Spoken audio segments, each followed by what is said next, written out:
Masih Tan Sri Yang Ketua. Tan Sri Yang Ketua, kebelakangan ini 2 bulan ni selepas pilihan raya, saya rasa ada isu di mana DAP, parti DAP telah pun dituduh bahawa kita menubuhkan satu tentera kacang merah, Red Bean Army, yang dikatakan mengambil perbelanjaan berjuta-juta, bukan berjuta-juta, beratus-ratus juta ringgit.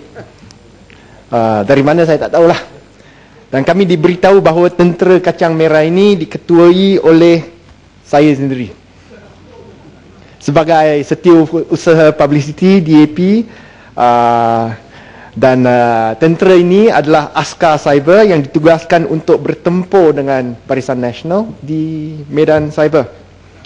Dan saya rasa perkara ini adalah cukup menghairankan sehingga menteri dalam pejabat Perdana Menteri pun boleh menerima satu memo daripada NGO yang diminta, dan menteri kata akan mempertimbangkan menubuhkan satu Suruhanjaya Diraja untuk menyelidik, mensiasat perkara ini. Dan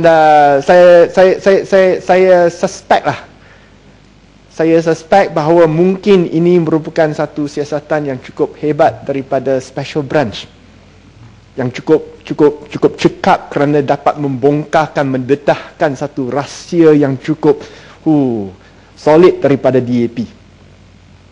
Beratus-ratus juta ringgit mana datangnya wang tersebut, saya pun tak tahu. Saya tahu kempen DAP seluruh pilihan raya tak sampai 5 juta ringgit pun. Tapi tentera-tentera askar ini dapat beratus-ratus juta daripada DAP. So saya nak umumkan di sini bahawa malam ni kita akan ada satu mesyuarat tergempar tentera Red Bean, tentera kacang merah. Kita akan buat bersama dengan Gelang Patah, Kulai, Seremban, Rasah, Bandar Kucing, Bukit Bendera, Raup dengan Jeneral 3 Bintang Petaling Jaya Utara, Red Bean Army. Kita akan bermesyuarat malam ni 9.30 malam di Melting Pot Cafe di headquarters Red Bean Army, iaitu Concord Hotel, Kuala Lumpur. Kalau saya besar hati, saya jemput rakan-rakan yang ada di sana juga. Boleh datang. Boleh mencerah? Sahabat sini dulu. Nak tanya pasal penjelasan pasal Red Bean Army. Satu minit saja. Okey. Saya besar hati menjemput rakan-rakan sebelah sana yang ingin kebenaran mengenai Red Bean Army ini datang bersama untuk menyaksi pengumuman bersejarah daripada pucuk pimpinan Red Bean Army DAP. Kalaulah pihak polis kita secekap cawangan khas untuk membongkarkan rasa-rasa DAP, saya agak isu jenayah akan dapat diatasi dengan lebih berkesan. Silakan. Terima kasih. Jadi apakah YB mengesahkan Red Bean Army ini memang wujud, dan apakah YB merasa gentar dan takut penubuhan Suruhanjaya yang dicadangkan oleh menteri? Terima kasih. Yang berhormat Taman Merah, saya menjemput dengan besar hati datang malam ni dengar pengumuman besar yang tergempar malam ni daripada pucuk pimpinan mengenai Red Bean Army ini. Datang dengarlah. Bukan, saya nak teruskan. YB, saya cuma nak tahu begini, adakah YB mengatakan hari ini Red Bean Army ini memang wujud? Datang dengar malam ni akan dapat kebenaran. So YB, saya nak teruskan. YB, okey. Isu pendek saja YB. Jadi adakah YB merasakan okeylah YB mungkin ada ke tak ada. Jadi apakah kita boleh YB menyokong supaya adakan tindakan terhadap kumpulan yang dikatakan Red Bean ni, kita ambil tindakan kerana mereka ni telah didapati menaburkan berbagai fitnah, ugutan dan sebagainya. Datang dengan malam ni, saya hanya merujuk kepada isu di mana DAP dituduh membela tentera Red Bean Army yang bernilai beratus-ratus juta ringgit. Dan menteri mungkin yang perlu ditanya sama ada Suruhanjaya ini akan ditubuhkan. Biar menteri jawab masa nanti. Nak jawab sekarang lah, jawab nanti lah. Boleh jawab kemudian. Jawab bila pengulungan. Kalau nak jawab, ini boleh jawab. Ini bahasa sindiran daripada PJ Utara. Okey, saya nak teruskan dengan isu jenayah yang saya agak lebih penting daripada Red Bin Ami. Saya menghulurkan perasaan simpati, ikhlas kepada Yang Berhormat Rembau, Menteri Belia dan Sukan yang rumahnya telah pun dipecah minggu lalu.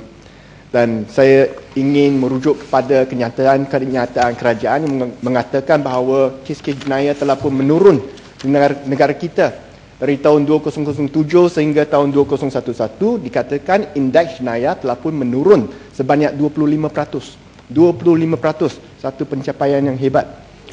Tapi apa yang kerajaan dan juga pihak polis tidak mengumumkan dan kita dapat tahu secara tidak yang tidak rasmi bahawa pada masa indeks jenayah menurun sebanyak 25%. Indeks jenayah bukan indeks. Indeks jenayah bukan indeks. Non-index crime. Pada masa yang sama dari tahun 2007 sehingga 2011 meningkat sebanyak 69%. Ini jelas menunjukkan bahawa pihak polis ada manipulate statistik di mana kes-kes jenayah yang sepatutnya ada dalam indeks jenayah diagihkan, dipindahkan kepada non-index crime. Oleh sebab itu, walaupun indeks jenayah turun, non-index crime meningkat dengan begitu mendadak. Dan kita rasa cara, Gombak. Terima kasih Petaling Jaya Utara. Yang Berhormat Petaling Jaya Utara telah membahaskan perkara ini berulang kali dalam perbahasan sesi yang lalu dan telah mengemukakan beberapa hujah dan fakta berhubung indeks jenayah. Namun pihak kerajaan telah menjawab bahawa indeks yang dikemukakan itu tidak tepat. Malahan itu adalah satu persepsi sahaja daripada ahli-ahli parlimen pembangkang. Tetapi yang menakjubkan apabila kejadian jenayah berlaku ke atas keluarga menteri baru-baru ini, kenyataan telah dikeluarkan ianya bukan lagi satu persepsi, tetapi ianya adalah jenayah yang membimbangkan. Maka apakah PJ Utara bersetuju ianya merupakan satu jenayah apabila berlaku ke atas menteri, tetapi bila berlaku ke atas rakyat biasa, ianya dilihat sebagai satu persepsi? Saya rasa perkara ni Menteri Dalam Negeri perlu jawab kerana menteri sebelum ni yang sekarang menjadi Menteri Pertahanan yang selalu berkata bahawa isu jenayah merupakan isu persepsi. Dan saya rasa perkara ini cukup serius kerana bila kita soal dalam parlimen, dan saya soal berkali-kali untuk mendapat breakdown mengenai isu jenayah di kawasan-kawasan, setiap kawasan mengikut negeri, mengikut jenis jenayah, saya diberi jawapan daripada kementerian bahawa tidak perlu diberikan breakdown kepada ahli-ahli parlimen. Saya minta statistik non-index crime. Apakah jenis non-index crime yang ada? Apakah statistik non-index crime dari tahun 2007 sehingga sekarang? Tidak diberikan. Jawapan yang diberikan kata non-index crime tak penting, oleh sebab tu tak perlu diberikan kepada ahli parlimen di dalam dewan ni. Saya rasa ini menunjukkan bahawa ada udang di sebalik batu. Memang statistik jenayah telah pun dimanipulasikan dan saya rasa pihak kerajaan perlu mengambil tindakan yang lebih transparan, lebih tegas untuk mengatasi isu-isu jenayah. Dan saya ada beberapa cadangan, jangan kata kritik sahaja. Nombor satu, kita perlu menstruktur semula pengagihan ataupun pasukan polis di kawasan bandar dan luar bandar. Sekarang jenayah banyak berlaku di kawasan bandar. Tetapi PJ Utara minta laluan. Boleh biar saya habis tak? Sebab 20 minit saya. Sekejap. Okey, Yes. Saya ingin bertanya, adakah YB PJ berpendapat menghadiri perhimpunan bersih merupakan jenayah?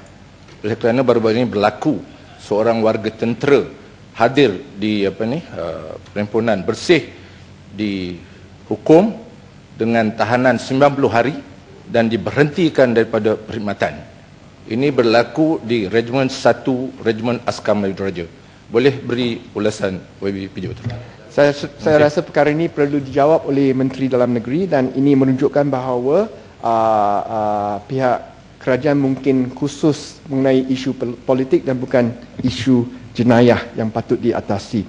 Saya pulang kepada nisbah anggota polis di kawasan luar bandar bersama dengan nisbah di kawasan bandar. Nisbah polis dengan penduduk Malaysia sekarang 1 to 250, kepada 250 penduduk, 270 penduduk. Lebih kurang okey.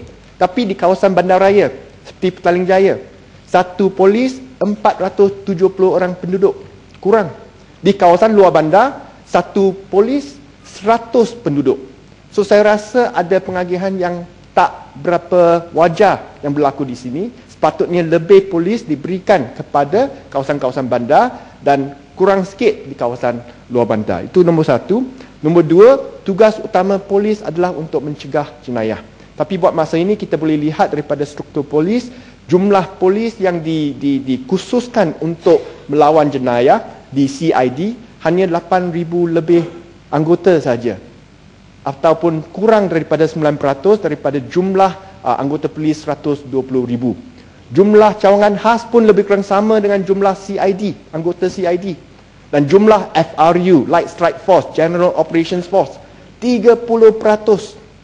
So, mengikut Suruhanjaya Diraja yang telah pun dilaksanakan pada tahun 2005, dalam laporan tersebut, mereka telah pun mencadangkan supaya 22,000 anggota polis yang sekarang bukannya bertugas untuk mencegah jenayah diagihkan ke dalam CID untuk bertugas mencegah jenayah supaya isu jenayah, kes jenayah di Malaysia dapat diatasi. Sudah 8 tahun report itu sudah keluar, report Tun Zaidin, tapi sampai hari ini ia masih belum dilaksanakan. Dan pada masa yang sama, kita juga di Petaling Jaya, bagi penduduk-penduduk yang ada di Petaling Jaya, MPPJ, Majlis Bandaraya Petaling Jaya, untuk membantu pihak polis untuk mengatasi kes-kes jenayah, telah pun memohon kepada Kementerian Dalam Negeri dan juga Ketua Polis Negara untuk mendapat lesen polis bantuan 100 orang. Tapi ia ditolak oleh pihak polis. Ia ditolak oleh pihak polis, kata ia akan bercanggah dengan kerja-kerja polis, nombor satu, dan nombor dua, indeks jenayah telah pun menurun, oleh sebab itu tidak perlukan polis bantuan untuk MPPJ. Saya rasa ini merupakan satu keputusan yang tidak wajar kerana kita tahu ramai lagi syarikat-syarikat swasta, Bandar Utama, SP Setia, IOI, semua dapat lesen untuk dapat polis bantuan.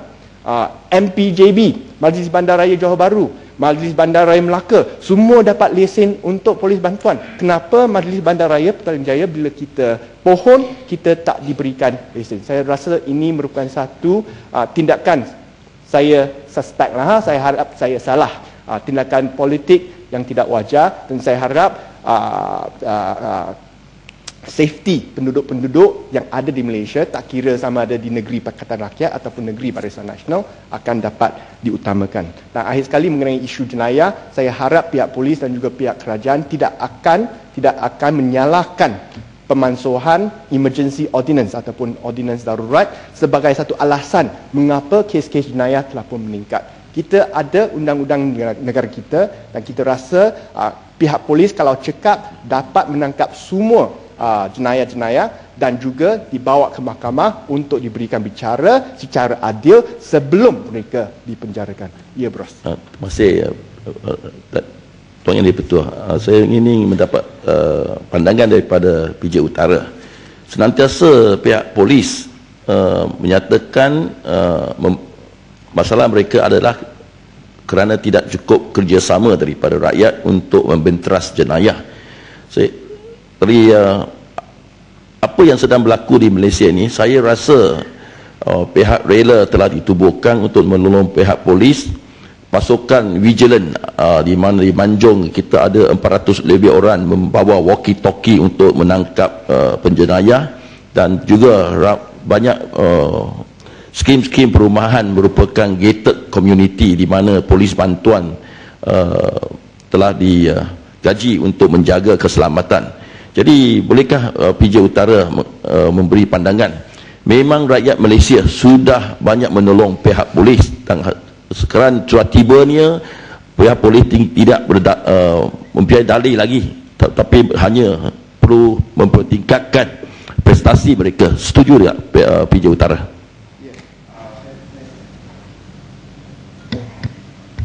Ya, saya memang setuju dengan Bros, dan kita harap pihak menteri dapat memberikan jawapan yang wajar.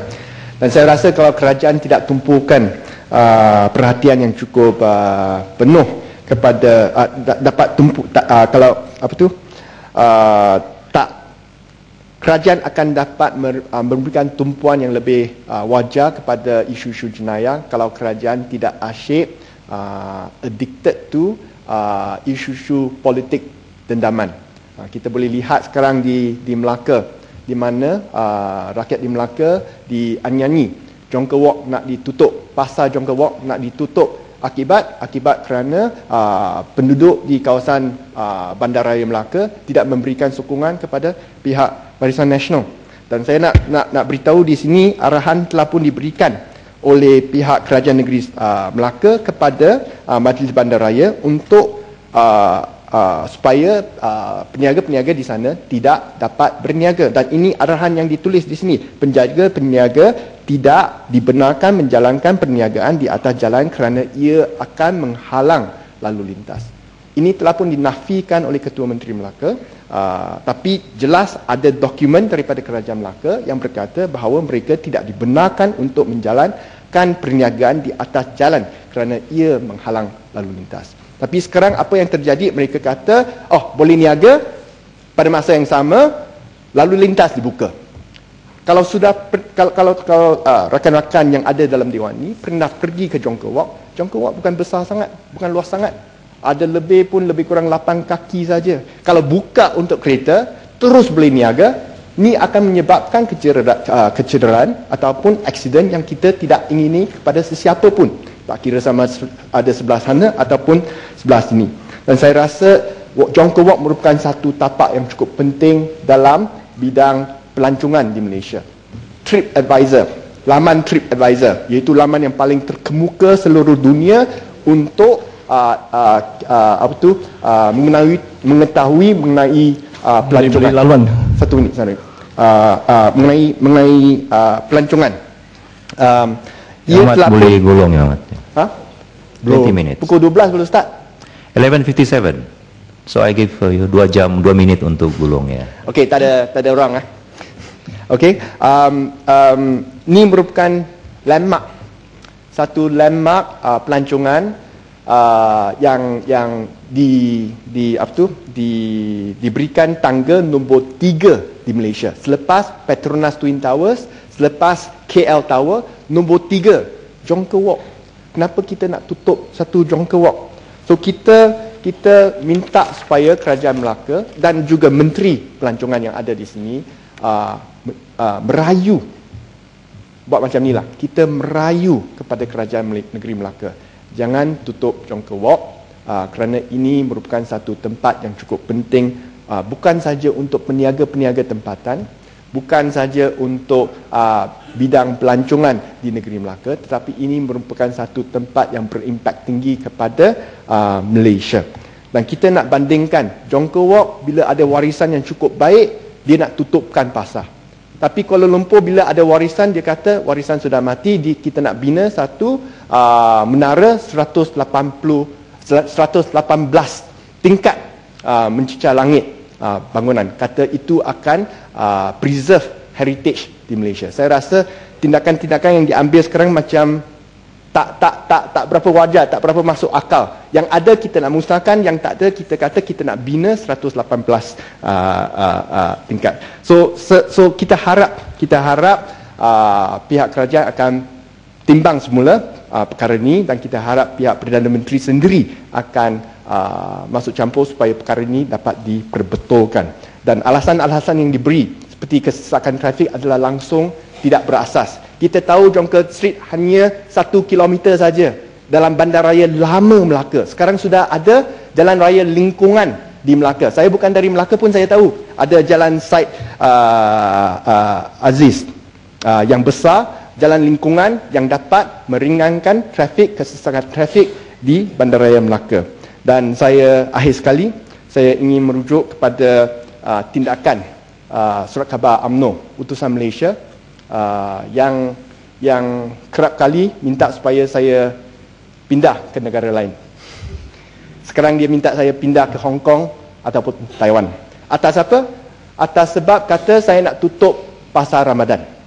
Ini merupakan satu jenis pembohongan putar belit yang selalu dilakukan oleh utusan Malaysia, yang telah pun dibuktikan kerana diperlukan bayar saman kepada Bagan, bayar saman kepada Seputih, bayar saman kepada Shah Alam. So saya minta supaya pihak kerajaan dapat mengambil tindakan yang tegas ke atas media-media yang mencetuskan sensitivity sikit. Terima kasih PJ Utara. Saya nak tambah sikit tanya pada PJ Utara, sama ada PJ Utara menyedari ataupun tidak, semalam ada ahli parlimen Barisan Nasional dia mengatakan utusan Malaysia ini suara orang Melayu. Saya nak beritahulah pada PJ Utara, sekiranya PJ Utara tak tahu, ianya suara UMNO dan memang dah tak laku. Dia beri percuma pun orang tak ambil. Saya nak akhiri gulung dengan reference kepada apa yang dikatakan oleh Yang Berhormat Kinabatangan semalam, di mana dia minta supaya CEO Asia X pindah juga. Dia tu Melayu, tapi kerana dia kritik kepada utusan Melayu, dia dituduh sebagai bukan Melayu yang baik lagi, Melayu yang biadab. Itu perkataan daripada Kinabatangan. Saya rasa saya ada ramai rakan Melayu yang ada di sini. Mereka semua pun tak baca, tak setuju, tak sokong kepada utusan Melayu. Adakah Kinabatangan juga berkata bahawa semua Melayu yang ada di sebelah sini, dia orang bukan Melayu yang baik? Saya rasa ini merupakan satu perkara yang tak betul. Utusan jelas terbukti bohong. Kalau itu merupakan suara Melayu, saya tak percaya bahawa semua Melayu yang bohong. Saya rasa bahawa apa yang betul perlu dipertahankan dalam Dewan ini, dan saya rasa minta penjelasan sikit. Masa dah habis yang masa dah habis. Saya tak setuju yang dia kata utusan Malaysia. Pertama bukan utusan Melayu, utusan Malaysia. Dia memang mewakili suara Melayu. You boleh tanya kepada rakan-rakan yang ada di sebelah sini, semua tidak akan setuju, dan kita harap tindakan yang tegas akan diambil ke atas media-media yang menyebarkan fitnah-fitnah, pembohongan dan mencetuskan sentimen-sentimen perkauman antara rakyat yang meminta keamanan di negara kita. Terima kasih.